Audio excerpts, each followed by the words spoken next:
اس وقت سے حضرت عثمان غنی کی شہادت کے بعد سے جو شیعہ حضرات کی جماعتیں شروع ہوئیں، اہل تشیع بھی ان کو کہتے ہیں اور رافضی بھی ہیں، یہ ہر زمانے میں رہے اور ان میں فرقے بہت سارے ہوئے، کیسانیہ، غلات، اسماعیلیہ، دروزیہ، بزاریہ، نظاریہ، امامیہ، بہت سارے فرقے اس میں پیدا ہوئے، سب کے الگ الگ تھوڑے تھوڑے سے عقیدوں میں یا مسائل میں فرق ہے، لیکن ہے ایک ہی مینیو، کسی میں لال مرچی زیادہ، کسی میں ہلدی زیادہ، بس مینیو ایک ہی ہے، مین چیز جا کر کے وہیں پر ختم ہوتی ہے۔ حضرت علی کرم اللہ وجہ الکریم، مولا علی کرم اللہ وجہ الکریم کے متعلق جو عقائد گڑھے گئے، اس میں سے ایک فرقہ ایسا ہے جو حضرت علی کو خدا کے درجے تک پہنچاتا ہے، اور ان کا عقیدہ یہ بھی ہے کہ اللہ تعالی حضرت علی کی شکل میں دنیا میں آیا، نعوذ باللہ من ذالک، رب الارباب کہا، خالق کہا۔ ہم ایسے عقیدوں کے سخت خلاف ہیں، شرک ہرگز ہماری جماعت میں نہیں آ سکتا۔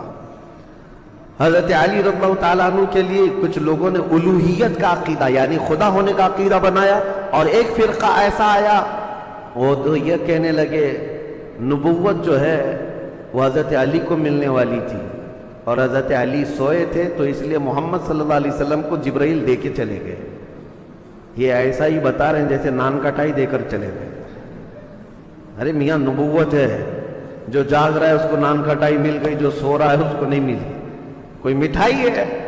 نبوت اللہ تعالیٰ نے عالم ارواح میں ہی چن لیا ہے کہ کون نبی ہونے والا ہے۔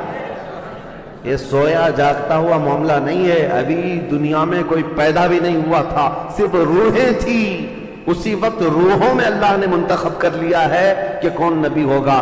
ایک بات یاد رکھیں، یہ عقیدہ مسلم عقیدہ اسلام کا کہ کوئی بھی شخص اپنی محنت، اپنی عبادت، اپنی ریاضت سے نبی ہرگز نہیں ہو سکتا، نبی صرف اللہ کے انتخاب سے ہوتا ہے۔ ہاں ولی بن سکتے ہو، آپ کثرت سے عبادت کر رہے ہو، اللہ کے ولی بن گئے، پرہیزگار بن گئے۔ ولی تو کوئی بنتا ہے کبھی عبادات سے، محنت سے، کثرت سے، اور کبھی عطا سے، لیکن نبی محنت سے، عبادت سے نہیں ہوتا۔ تم 1,00,000 سال بھی سجدے میں سر جھکا کر بیٹھے رہو، نبی نہیں بنو گے۔ نبی تو اللہ تعالیٰ کے انتخاب سے، اور اب تو کسی کے نبی ہونے کا امکان ہی نہیں۔ حضور صلی اللہ تعالیٰ علیہ وسلم کے آنے کے بعد کوئی نبی نہیں آئے گا، یہ عقیدہ ضروری ہے، کیونکہ حضرت علی رضی اللہ تعالیٰ عنہ کے متعلق بہت ساری چیزیں گڑھی گئی ہیں۔ بیچ کا راستہ یہی ہے جو حق ہے، اہل سنت و جماعت کا راستہ، کہ ہم مولا کائنات علی ابن ابی طالب کرم اللہ وجہ الکریم کو اسی عظمت کے ساتھ مانتے ہیں جیسے رسول اللہ کے صحابہ مانتے تھے، اور حضور نے جیسے ان کے متعلق فضیلت بیان فرمائی، وہی اسی حیثیت سے ہم مولا کائنات علی ابن ابی طالب رضی اللہ تعالیٰ عنہ کو سر آنکھ پر رکھتے ہیں۔ ہم ان وہابیوں کی طرح بھی نہیں جو حضرت علی رضی اللہ تعالیٰ عنہ کی شان کو گھٹاتے ہیں، نعوذ باللہ۔ ہم برسر اعلان یہ کہتے ہیں کہ رسول اللہ صلی اللہ تعالیٰ علیہ وسلم نے غدیر خم پر یہ خطبہ ارشاد فرمایا تھا، من کنت مولا فہذا علی مولا۔ یہ حدیث اتنی تواتر کے ساتھ ہے کہ اتنے صحابہ اور اتنے لوگوں نے اس حدیث کو بیان کیا ہے کہ ان کا جھوٹ پر جمع ہونا محال ہے، اس لیے یہ حدیث بڑے اعلیٰ درجے کی ہے۔ میرے آقا صلی اللہ علیہ وسلم نے فرمایا تھا، میں جس کا مولا ہوں علی بھی اس کے مولا ہے، علی بھی اس کے مولا ہے۔ اب اس حدیث کو لے کر کے بھی بہت سارے لوگ ہنگامہ مچاتے ہیں کہ رسول اللہ صلی اللہ تعالیٰ علیہ وسلم تمام نبیوں کے مولا ہے، تو حضرت علی نبیوں کے بھی مولا ہے، وہ نبیوں کے اوپر بھی لے کر چلے گئے، کیونکہ یہ حدیث ہے۔ حضور نے فرمایا مولا کے عربی میں کئی معنی ہیں۔ مولا عربی میں جو ہے آقا کو بھی کہتے ہیں، غلام کو بھی کہتے ہیں، مددگار کو بھی کہتے ہیں، دوست کو بھی کہتے ہیں۔ عربی کی شدھ بدھ رکھنے والا وہ سمجھے گا کہ کہاں کیا معنی لینا ہے۔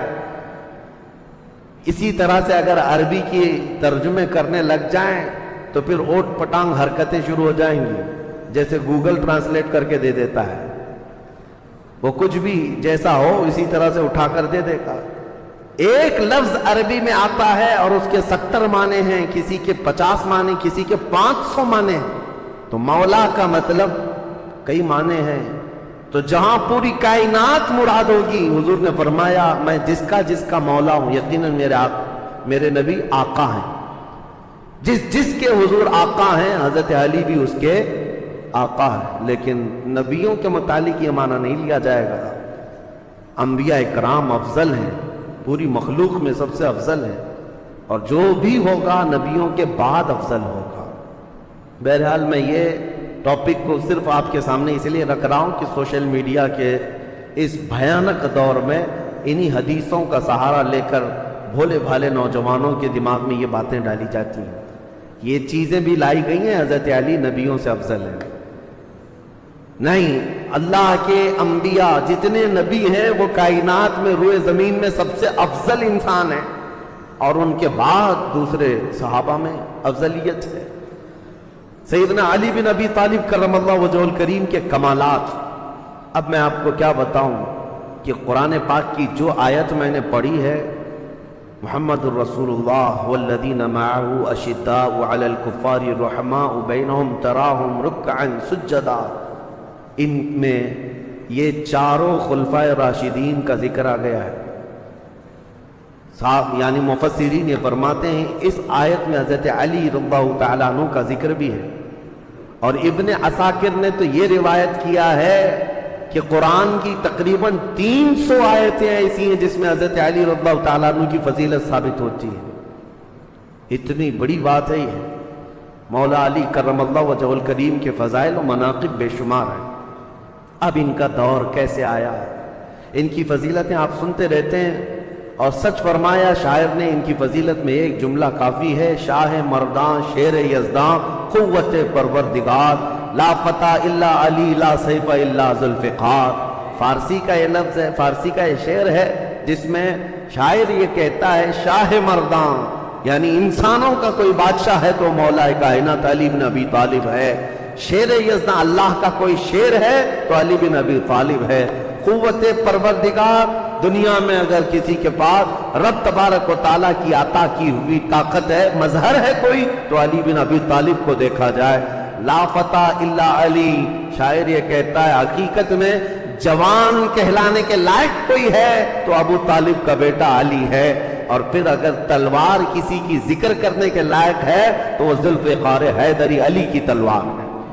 یہ ان کی تعریف میں کل ملا کر کے یہ جو جملے ہیں سب اس میں جمع ہو گئے۔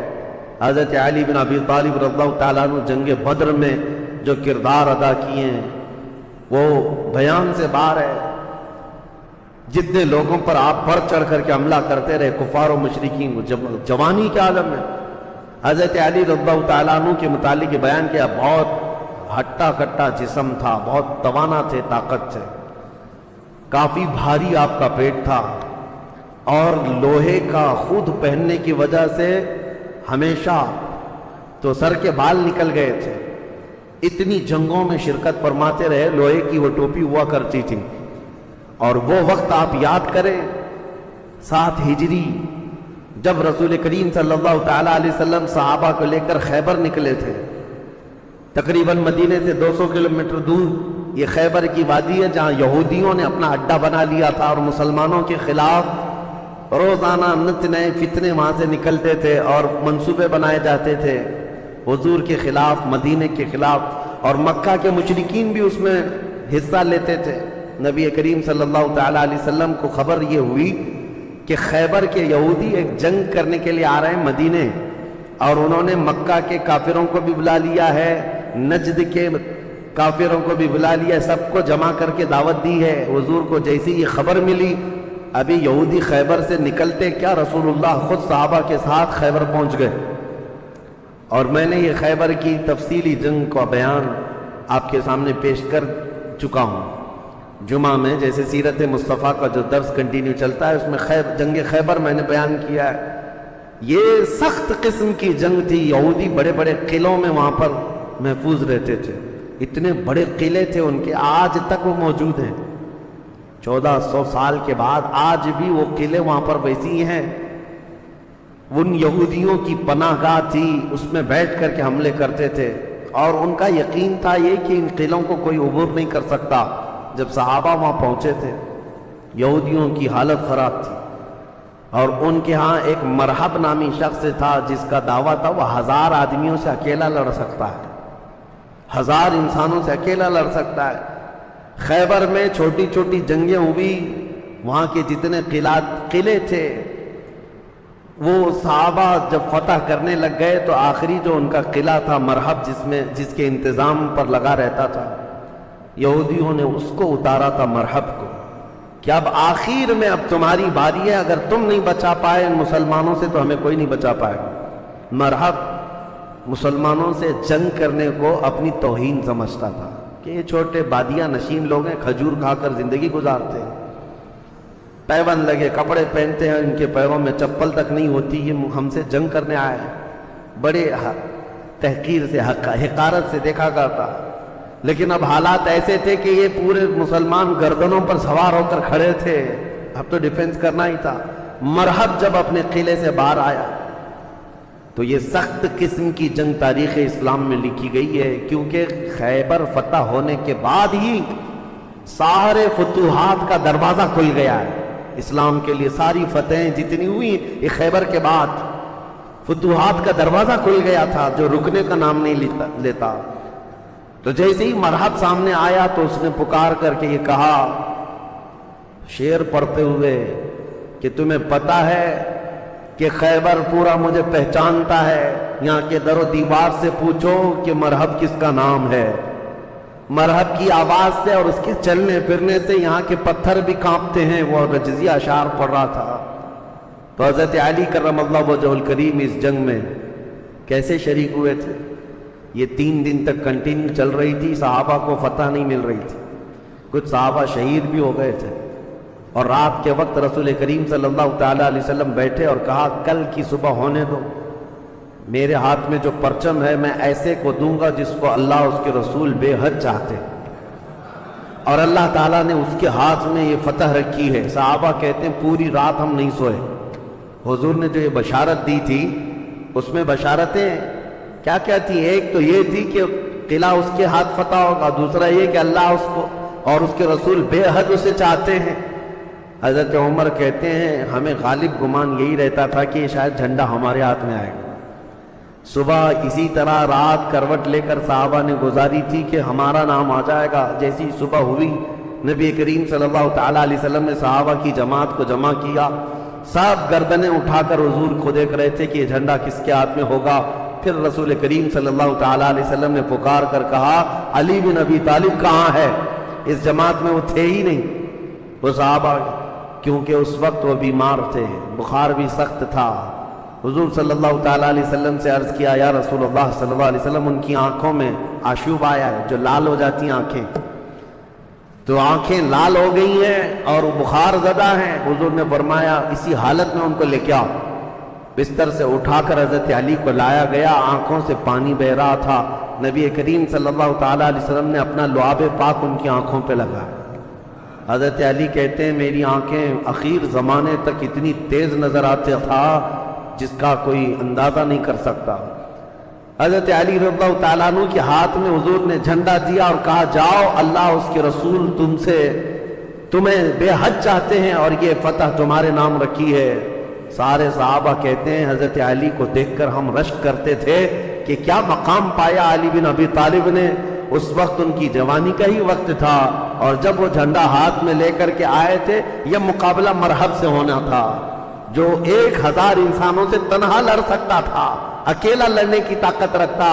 جب وہ رجزی اشعار پڑھ رہا تھا، جانتے ہو قلعوں کی دیواروں سے پوچھو مرحب کس کا نام ہے، یہاں کے پتھر میرے چلنے پھرنے سے کانپ جایا کرتے ہیں۔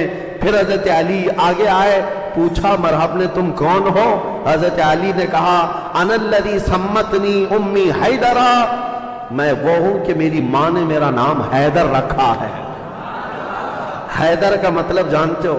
حیدر کا مطلب جنگل میں، گھنے جنگلات میں اپنے پیر پھیلائے ہوئے نہایت ہی سخت قسم کا چہرہ لے کر کے بھوکا پلٹوار کرنے والا وہ شیر ببر جس کو دیکھ کر کے پورے جنگل میں ہیبت طاری ہوتی ہے، اس کو عربی میں حیدر کہا جاتا ہے۔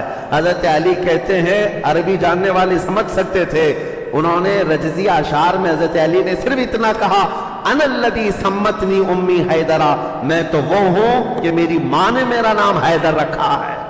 مرحب نے کہا تجھ جیسے چھوٹے لڑکے سے میں مقابلہ کرنے کو اپنی توہین سمجھتا ہوں، میں توہین سمجھتا ہوں۔ حضرت علی نے کہا رسول کریم صلی اللہ تعالی علیہ وسلم کی جماعت سے ہوں، پہلے مجھ سے مقابلہ کر لو، بعد میں بڑے تمہارے مقابل میں آ جائیں گے۔ جب مرحب اترا حضرت علی کرم اللہ وجہہ الکریم کے مقابلے میں، تاریخ آج بھی گواہ ہے، اس کے لوہے کی ٹوپی، اس کا لوہے کا لباس اتنا مہنگا ہوا کرتا تھا، اور وہ تلوار لہراتے ہوئے آیا، اور پہلی تلوار اتنی تیز مارا تھا کہ حضرت علی رضی اللہ تعالیٰ عنہ پر وار جو ہوا، حضرت علی رضی اللہ تعالیٰ عنہ نے اس کے وار کی چمک کو دیکھا، اور جنگ کے میدان میں جو تلوار کی چمک تھی لوگ دیکھ کر کے حیران تھے، اتنی تیز وہ تلوار چلاتا تھا۔ تو صحابہ کہتے ہیں ہمیں خوف ہو گیا، ڈر ہو گیا کہ علی بن ابی طالب گھوڑے پر ہے، ایک ہی بار اس نے ایسا کیا ہے کہ اس کی آواز فضا میں گونج رہی ہے، علی کا کیا ہوگا؟ حضرت علی رضی اللہ تعالیٰ عنہ بالکل بے خوف تھے۔ اللہ کے شیروں کو آتی نہیں روباہی، اللہ کا جو شیر ہوتا ہے وہ لومڑی کبھی بنی نہیں سکتا۔ مولا کائنات علی بن ابی طالب نے اس کے 2 وار کے بعد اپنا جو پہلا وار مارا، صحابہ کہتے ہیں حضرت علی کی 2 دھاری تلوار تھی، مرحب کے سر پر لگی اور اس کے لوہے کی ٹوپی کو کاٹتے ہوئے مرحب کے سینے تک آ گئی، ایک ہی وار میں مرحب کو زمین پر ٹھنڈا کر دی۔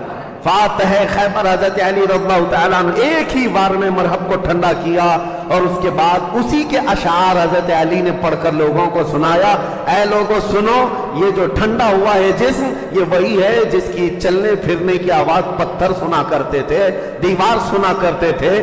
اب اس خیبر کے قلعے کے در و دیوار بھی جانیں گے کہ جس سے وہ ہیبت کھاتے تھے اس کو زمین پر کس نے مار گرایا۔ پھر حضرت علی نے کہا اے یہودیوں، آج کے بعد سے خیبر کے ہر قلعے سے آواز آئے گی کہ کوئی آیا تھا جس کا نام اس کی ماں نے حیدر رکھا تھا۔ عزیزان گرامی، یہ تاریخ کی سچائیاں اس لیے میں عرض کر رہا ہوں۔ مولا علی بن ابی طالب کرم اللہ وجہہ الکریم، اس جنگ میں صحابہ کی روایت ہے، ابن عساکر کی روایت یہ ہے کہ حضرت علی بڑھتے گئے اس قلعے کے پھاٹک کو توڑ دیا تھا، جو دروازہ ہوا کرتا تھا۔ صحابہ کہتے ہیں حضرت علی نے ایسے اس کو اکھاڑ دیا تھا، اور وہ دروازہ ایک ہاتھ میں لے کر اس کو ڈھال بنا کر لڑتے رہے۔ جب کبھی سامنے سے کوئی تیر یا آتا یا تلوار آتی تو یہ دروازے کو ڈھال بنا کر کے لڑتے تھے۔